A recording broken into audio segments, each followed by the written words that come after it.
পিঙ্কিস কিচেনে আপনাদের সকলকে জানাই স্বাগতম। আজ বানাবো চিকেন কষা। আমি এখানে নিয়েছি চিকেন, আলুর টুকরো, পেঁয়াজ কুচি, টমেটো কুচি ও আদা রসুন বাটা। প্রথমে আমি চিকেনের মধ্যে হলুদ গুঁড়ো, লঙ্কার গুঁড়ো, আমি কিছুটা সর্ষের তেল দিয়ে মেখে নিয়েছি। আমি এখানে নুন ব্যবহার করব না, নুন দিলে পরে মাংস থেকে জল ছেড়ে যাবে, পরে মাংস ভালো কষানো যাবে না। আমি হাতের সাহায্যে ভালো করে মেখে নিলাম।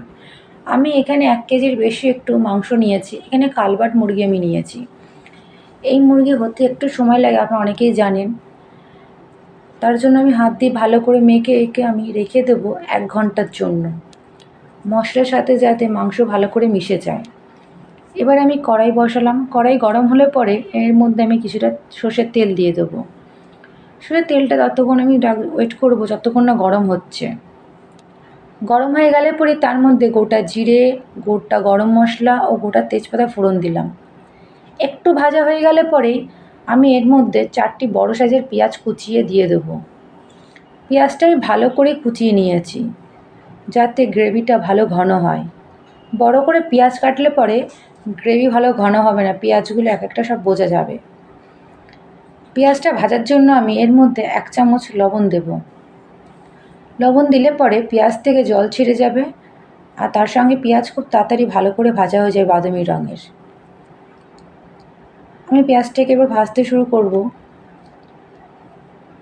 তেলের সাথে যাতে ভালো করে ভাজা হয়ে যায়। আমার চ্যানেলটি যদি আপনাদের ভালো লাগে প্লিজ একটি লাইক ও কমেন্ট করে দেবেন। নুন দেওয়ার পরে আমি আবারও ভাজলাম, ভালো করে ভেজে নেব।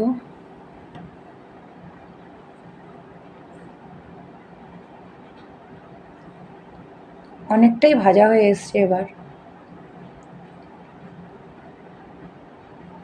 বাদামি রঙ হয়ে গেল, তার মধ্যে আমি আদা আর রসুন বাটা দিয়ে দিলাম। আমার চ্যানেলটিকে আপনারা প্লিজ সাবস্ক্রাইব করে দিন। এর মধ্যে এবার আমি একটা বড় সাইজের টমেটো ভালো করে কুচিয়ে নিয়েছিলাম, সেটাও দিয়ে দেবো। টমেটো পেঁয়াজ আমি ভালো করে কুচিয়ে নিয়েছি এই কারণে যাতে মশলাটা ভালো করে ঘন ঘন হয়ে যায়।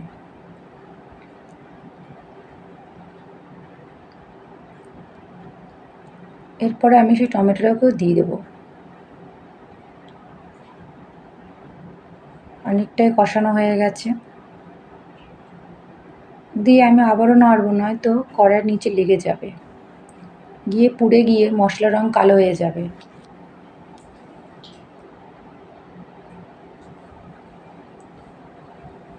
ভালো করে কষিয়ে নেব।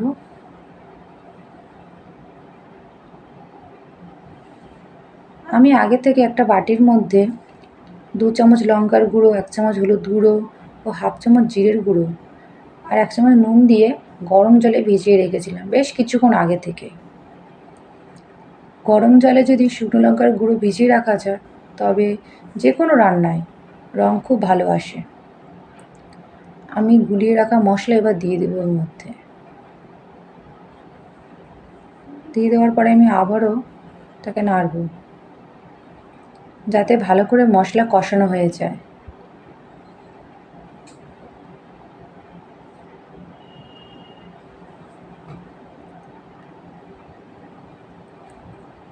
মশলা ভালো করে কষানো হয়ে গেছে, তেল বেরিয়ে এসছে মাংসের মশলা থেকে। এর মধ্যে এবার আমি ওই মেখে রাখা মাংস দিয়ে দিলাম। 1 ঘন্টা মতন মেখে রাখার চেষ্টা করেছিলাম আমি। দিয়ে আবারও নাড়ব যাতে ভালো করে কষানো হয়ে যায়।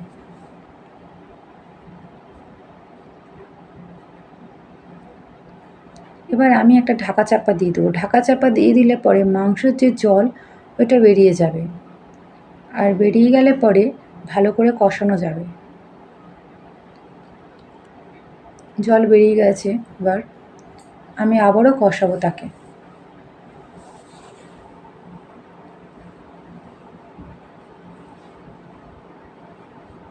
ভালো করে কষিয়ে নেব। এখানে আমি গ্যাসের আঁচকে একটু জোরে করে নিয়েছি, জল শুকাতে একটু সময় লাগবে। জল শুকিয়ে মোটামুটি গেছে।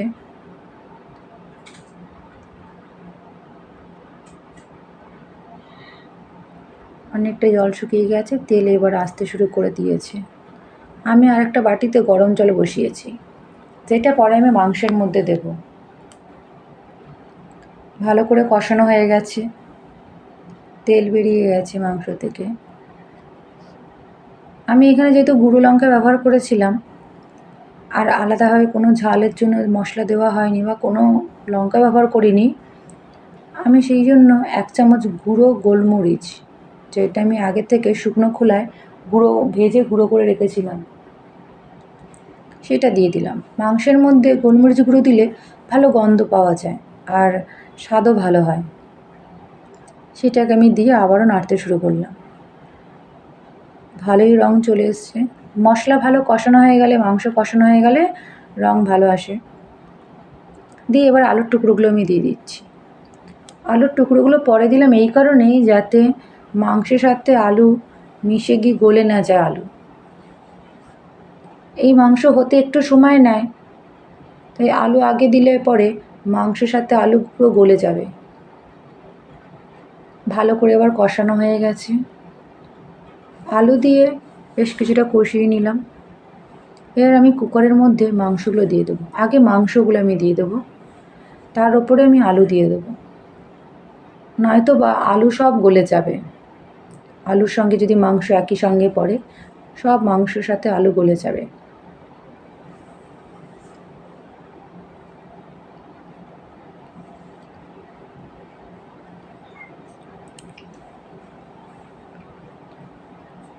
ওপর থেকে আমি একে একে আলুগুলোও দিয়ে দিচ্ছি।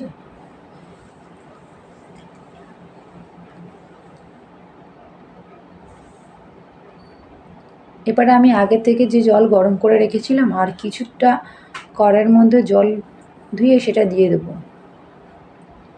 কারণ কড়ার মধ্যে যেই মশলাটা লেগেছিল সেটাকেও ধুয়ে দিয়ে দিলে মশলাগুলো সব চলে যাবে।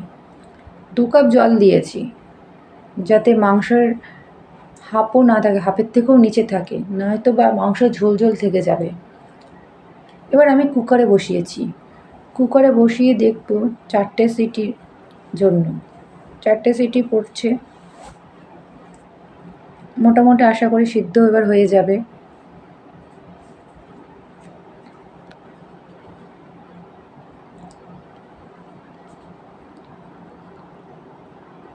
এবার কুকারটা আমি খুলে নিয়ে কড়াইতে আবার দিয়ে দেবো। কড়াইতে দিয়ে দিলে পরে মাংসের যে জল ওটা শুকিয়ে যাবে, নয়তো বা স্বাদ ঠিক আসবে না। আমার রেডি হয়ে গেল মাংস কষা।